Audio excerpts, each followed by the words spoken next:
everybody, welcome to the Mana Leek. I am John as usual, and this is Spikey Saturday. Although this is a bit of a special Spikey Saturday, you could call it a sealed Saturday. We're going to be doing a sealed event today. The first sealed event on this channel, actually. And we're going to start it off in a pretty fun way. It's going to be a pre-release. Khans of Tarkir, of course, came out a couple of weeks ago in the paper pre-release. This is the online pre-release. The online pre-releases are usually a couple of weeks late. So if you're not familiar with the pre-release format, you do get to pick your clan for Khans, which is of course the 3-color combination that you want to play as, and you'll get a special pack in addition to your 5 normal packs that is dedicated to your clan, so it kind of helps you go that way. So I've chosen to battle with speed, which means I'm going to be getting Mardu cards. Hopefully I can actually go Mardu. I went Obzon in my paper release and didn't get enough Obzon cards to actually do that. I ended up going Mardu in the paper release. I went with Mardu because I think people think that Obzon is the best clan, and it arguably is from my experience, but Mardu kind of beats it. Mardu is fast. It really gets down on the ground quick and just kills your opponent. Obzon really tries to play the long game, and so my plan is to not let the long game happen. So we are going to jump into this 16-player sealed competitive queue. There are friendly queues online. Of course, by the time this goes up, the pre-releases will be over, so unfortunately you may not be able to play in it. But there are competitive queues and friendly queues. Friendly queues, the prizes spread out a little bit larger. You get prizes starting at 1 single win. Competitives, you don't get anything if you only have 1 win. If you have 2 wins, you only get 1 pack, which in the friendly sealed you get 2 packs. But then the prizes really go up for 3 wins and 4 wins. 4 wins, I think, is I want to say 11 packs. Well, 3 wins is I think 5 packs.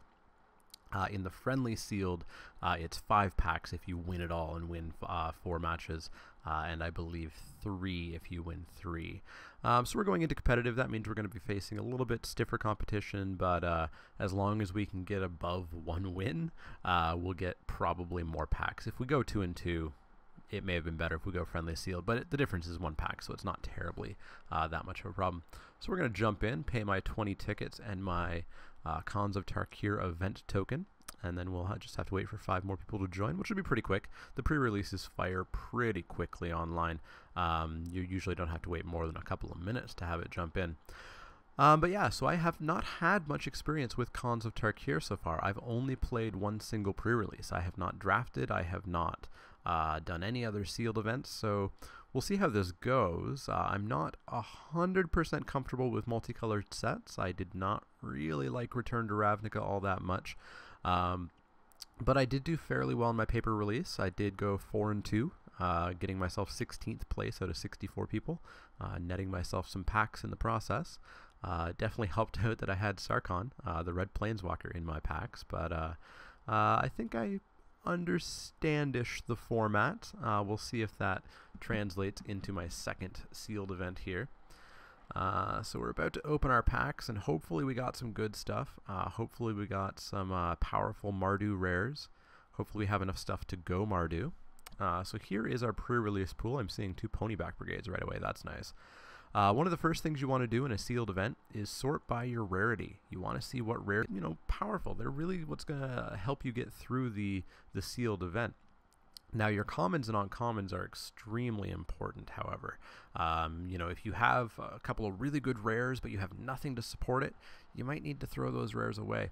But we're looking at Utter End, which is a fantastic removal spell, and it's in Mardu-ish colors. We have Siege Rhino, which is Abzan, unfortunately.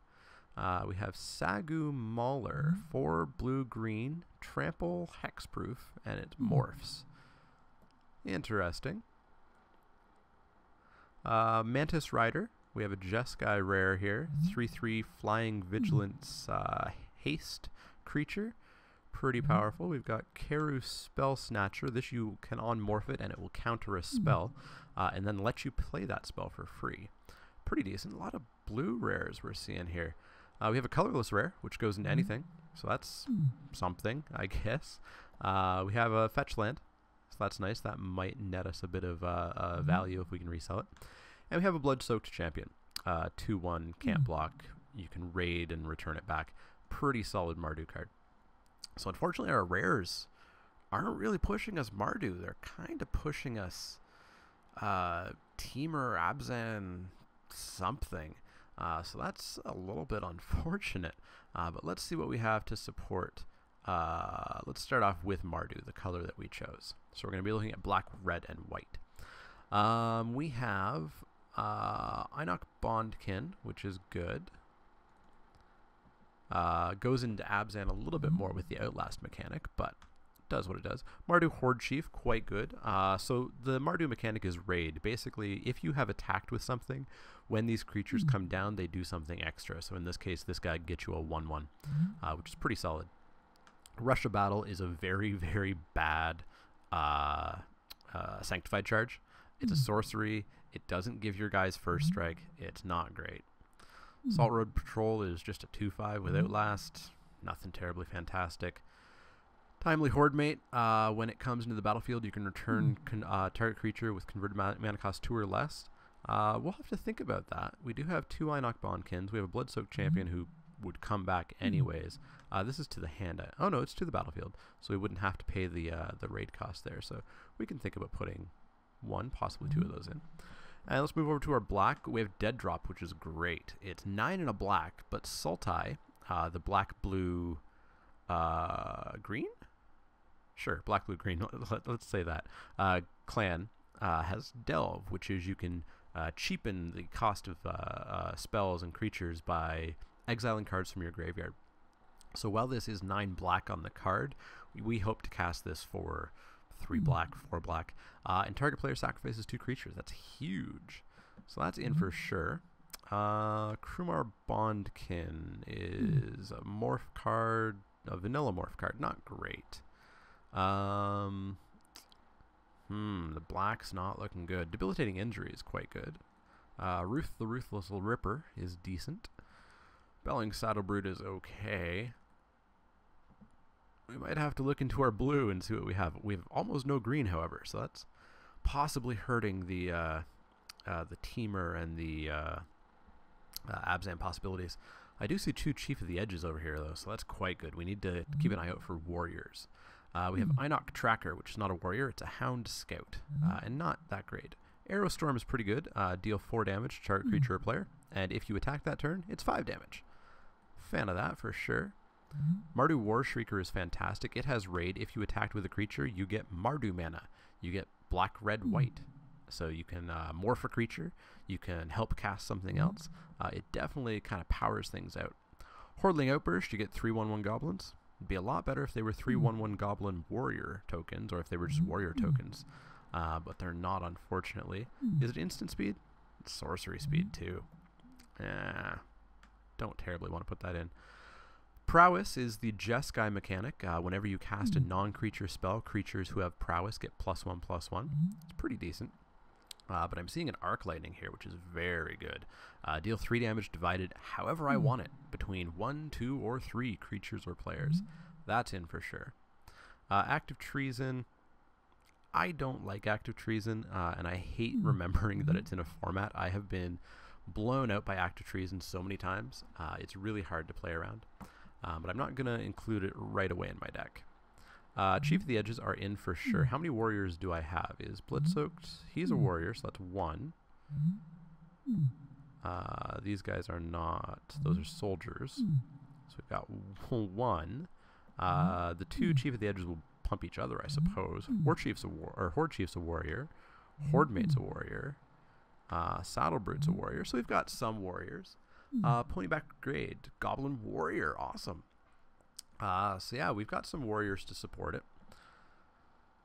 What do we have? My Abzan's really good, but look at this green, it's awful. Air of the Wild is pretty good. Naturalize is not good. Smoke Teller is not good. Long Shot Squad is good. Long Shot Squad is good. Tusked Colostodon, 6/5, does nothing else. Woolly Loxodon, Yeah, I think Abzan is just out. I'm going to take a look at that blue in a second. I guess that's all we really have, don't we? So that's 17 cards. So we're going to need some more. We are going to need some more. Let's see.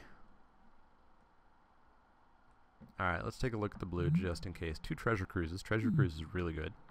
Delve, draw 3 cards. If you can cast that for 1 blue, it's an Ancestral Recall. Mystic of the Hidden Way is decent. Weave Fate is okay, I guess. We've got that Spellcatcher. Quiet Contemplation is bad.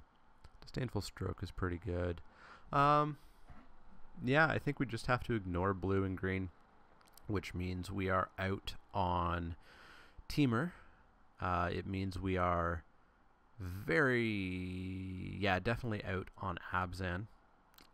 We are out on Jeskai. Warden of the what? Warden of the Eye. Return target non-creature, non-land card from your graveyard to your hand. Yeah, alright. Sultai is out because it is green and blue. Yeah, I think we have to go Mardu, which means we need to add a few more not great creatures. Let's look for some warriors. Timely Hordemate's a warrior, so I guess we can throw him in. Firehoof Cavalry is a berserker. What's the difference between a berserker and a warrior? I suppose discipline. Berserkers probably smash stuff a whole lot more. We're at 13 creatures. I'd probably like a few more. Bondkin, you're a warrior, and you're a morph card. Morph is another mechanic in Khans of Tarkir. A creature that says morph. You can pay 3 colorless mana and put that card face down on the battlefield, and it's a 2/2. Has no creature types, has no name. It's just a 2/2 that can attack, block, do whatever you want. And then at some other point in the game, you can pay its morph cost. You see this War Behemoth has a morph of 4 and a white to flip it face up. Sometimes, like War Behemoth, it flips face up, and it's whatever it is. It's a 3/6. Other times, when you flip something face up, like Hordemate, like Ponyback Brigade, something happens. So it flips up, and it does something. In the case of Ponyback Brigade, you get 3 1/1 red goblin tokens. The nice thing about Ponyback is that this happens if you unmorph it or if you just play it. A lot of the cards, it is only if you unmorph it that you get the ability. Shambling Attendant, you're just a zombie. You're a 3/5 Death Touch zombie. Not terribly Mardu of you, but something. Raider's Spoils, creatures you control get +1/+0 whenever a warrior you control deals combat damage to a player. You may pay 1 life if you do draw a card. Not that great. I don't really want to waste a card on just a global enchantment.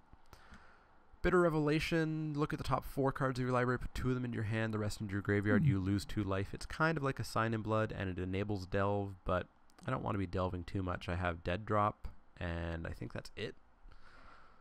So yeah, I don't terribly want to be delving all that much. Let's take a look at our red again. Canyon Lurkers, that sounds like a warrior. Nope, it's a rogue. Sigh. Hordling Outburst, I guess, is a possibility. Just get 3 1/1s down on the battlefield. Yeah, let's put that in. Barrage of Boulders, 1 damage to each creature you don't control.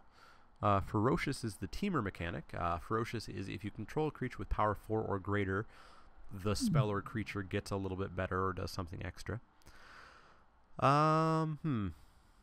What can we do here? Well, let's see what lands we have. It's going to be pretty important. Bloodfell Caves is our black-red land, which gives us life when we play it. So that's going in. Jungle Hollow is black-green. That's not what we want. Mystic Monastery is Jeskai. Nomad Outpost is Mardu, so that's going in. It's a tri-land. It actually taps for one of any of our colors, red, white, and black. Windscarred Crag is red-white, so that's going in.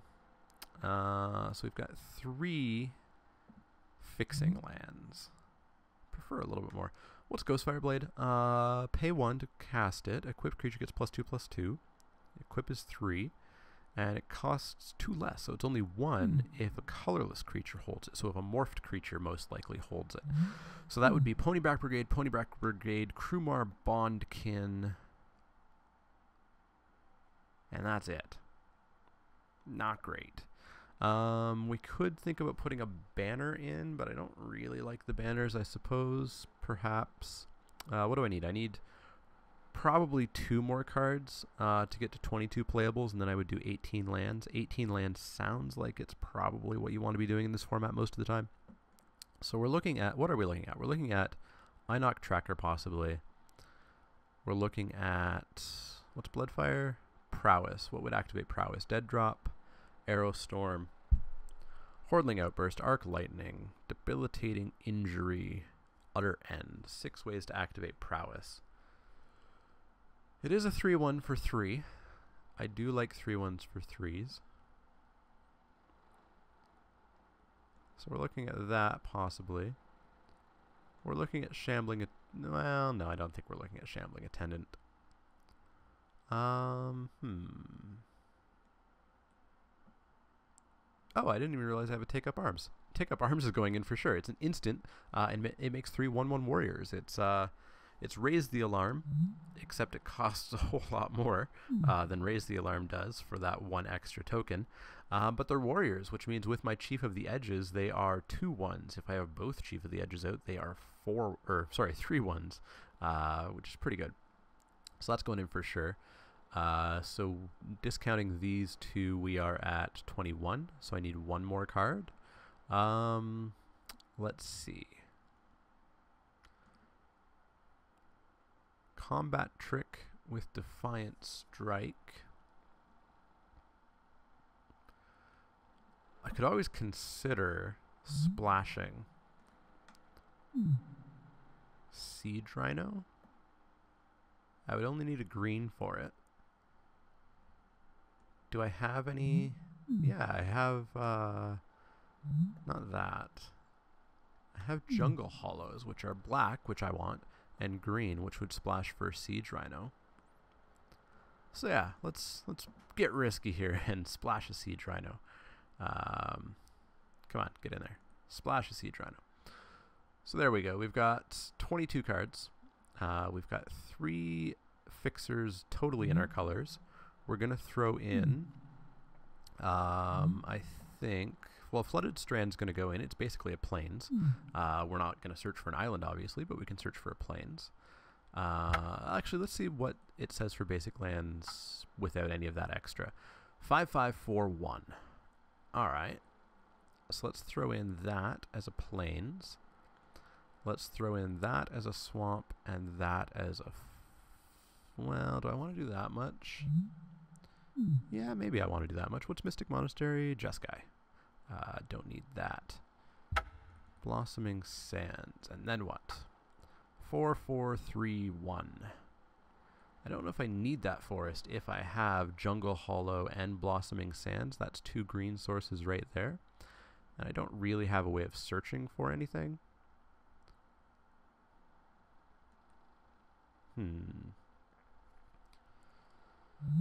2 green sources. I almost partially feel like Abzan Guide would be better because at the least I could morph it as a 2/2. But Siege Rhino is pretty good. Choices.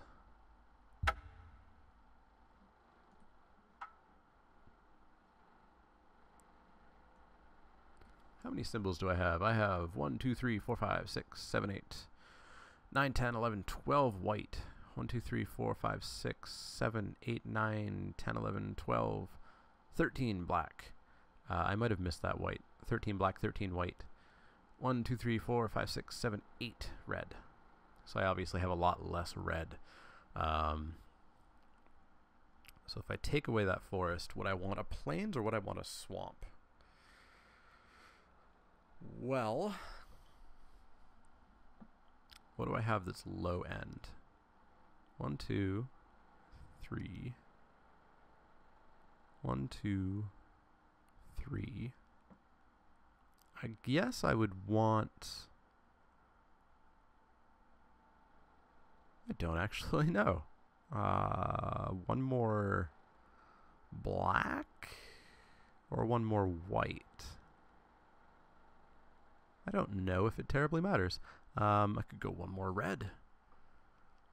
But I think my red is pretty late game. Well, what do I have? I have 3 red, 4 red, 5 red, 6 red sources.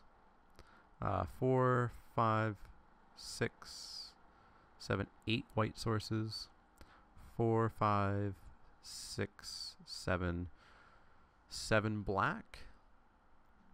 So maybe 1 more black. Yeah, let's give that a go. I'm definitely not good with mana bases in a wedge format at all. But I think we'll add that to the deck, and that's what we'll have. Let me just do a quick overview. We have 3 minutes left. I'll have to make sure to submit that deck before the 3 minutes runs out.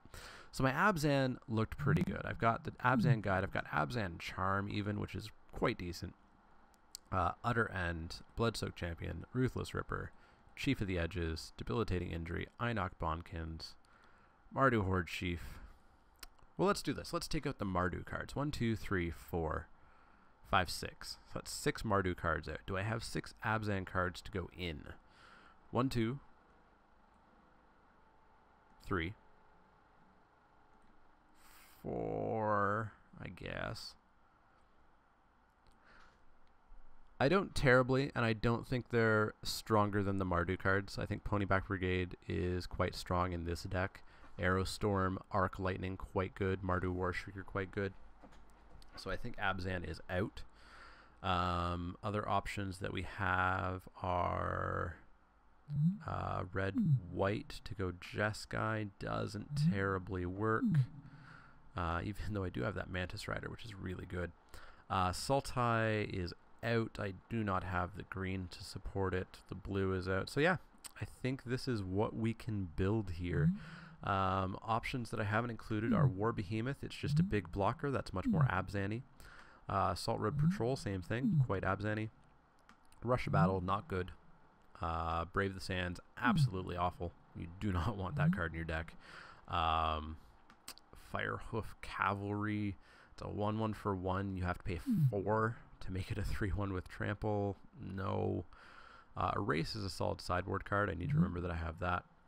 Defiant Strike is a decent combat trick, but Shambling Attendants, Karu Dreadma, Raider Spoils, Dutiful Return, Bitter Revelation. Einok, Tracker, Canyon Lurkers, Bloodfire, Barrage of Boulders is good to have in the sideboard. Active Treason, Shatter is a good sideboard card. I don't know if there's that many artifacts I have to be concerned about, but oh well. So yeah, I think this is what we will go for here.